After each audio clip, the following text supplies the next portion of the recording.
What's happening, Hammers? Dan Lawless here, back with another edition of the West Ham Week, where I take 3 of the top stories from West Ham throughout the week and break them down into 2-minute sections. So don't forget to subscribe if you haven't already and hit that notification bell. There's a little bell down there. You hit that, and as soon as we upload a video, YouTube lets you know about it, basically. So I've got a few good big topics to talk about this week. So let's get into it. Start the timer now. Jose Fonte has been sold to China, which is funny. Just as I was setting up this video, it wasn't confirmed yet, and it got confirmed just as I was about to record. So that was interesting. He has been sold to China for an undisclosed fee.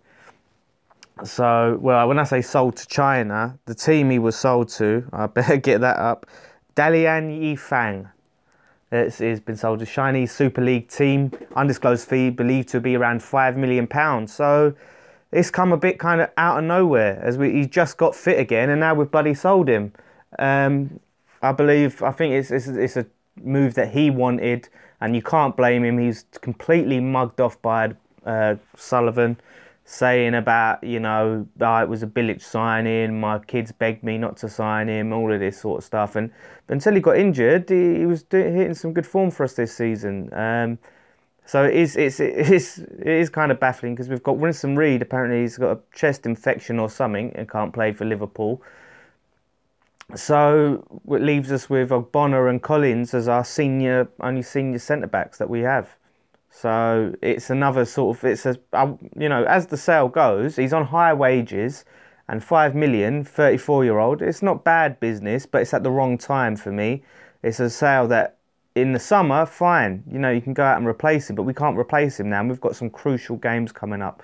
And, if something, touch wood, happens to Ogbonna, then we are really screwed, and I was looking forward to getting him back and seeing what he could do. But like I said, I can't blame him for going.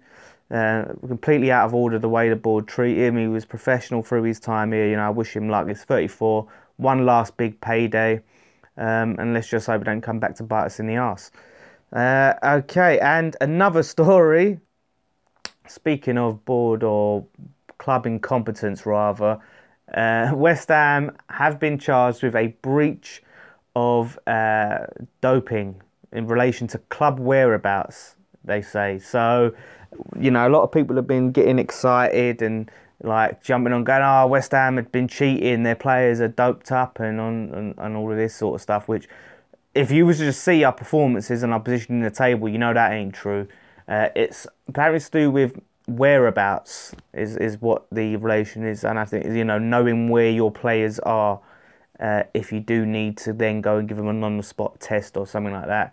A lot of rumours saying it's related to Andy Carroll, and the club don't know his whereabouts. I mean, the club have come out and said it's an administration issue, so it could be anything to do with not having an up-to-date address for him, or they've come and said, right, we want to do a test for Carroll. Where is he? You don't know where he is.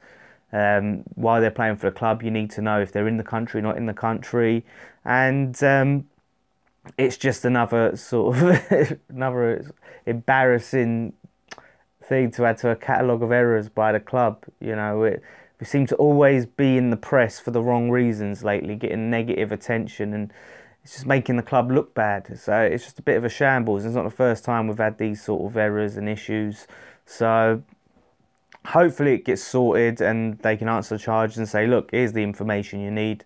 There's all the paperwork. Send them on their way. But yeah, to make it clear, we're not being charged with actually doping our players, although who knows what may come out of it when they do get to the bottom. But I don't believe there's any doping going on at all.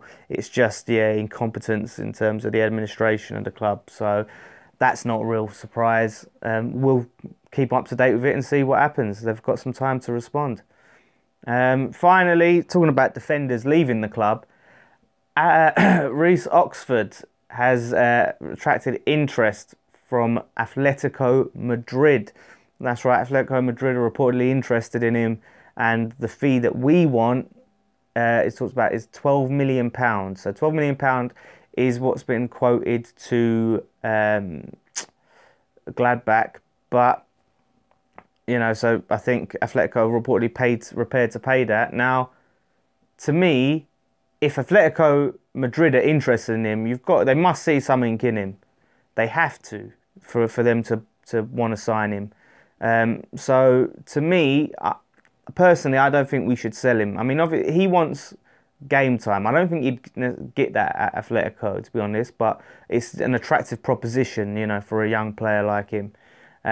So I think we really need to start give him a chance. Put him in the first team, you know, allow him to grow, allow him to make mistakes, like we've allowed Declan Rice to. You know, Declan Rice has been in there and, you know, he's made some errors and he's learned from it, and that's the only way you can learn, by actually playing and making those mistakes. So I think we need to, next season, get him in. Like I said, we've got rid of Fonte now.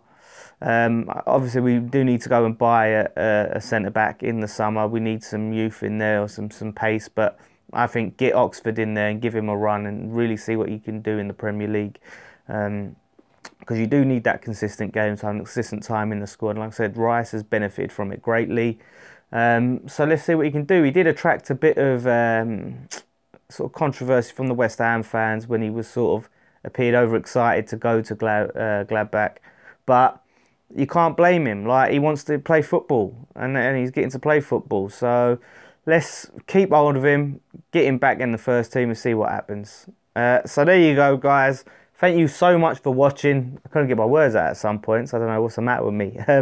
Leave your comments below. I'd love to hear what all you guys think and interacting with you guys. So leave your comments below. Don't forget to subscribe. Follow us on all social media. All of that jazz. And we're going to have fan cams up. We're going to have post-match pint. All of that stuff over the weekend. I have relaunched. I say relaunched, or I'm back on my channel, Dan and Jace. If you guys could head over that, give it a subscribe. Doing some podcast covering all sorts of current affairs, just having a laugh. You know, me and Jay's been mates for like over 20 years now, so just having a bit of laugh, bit of banter, as they say. And I don't know, just check it out, see if it's something you're into, and if you can support me on there and subscribe, I'd appreciate it. So thank you guys anyway so much for watching, and I'll be back next Friday with another West Ham week. One thing left to say: come on, you Irons.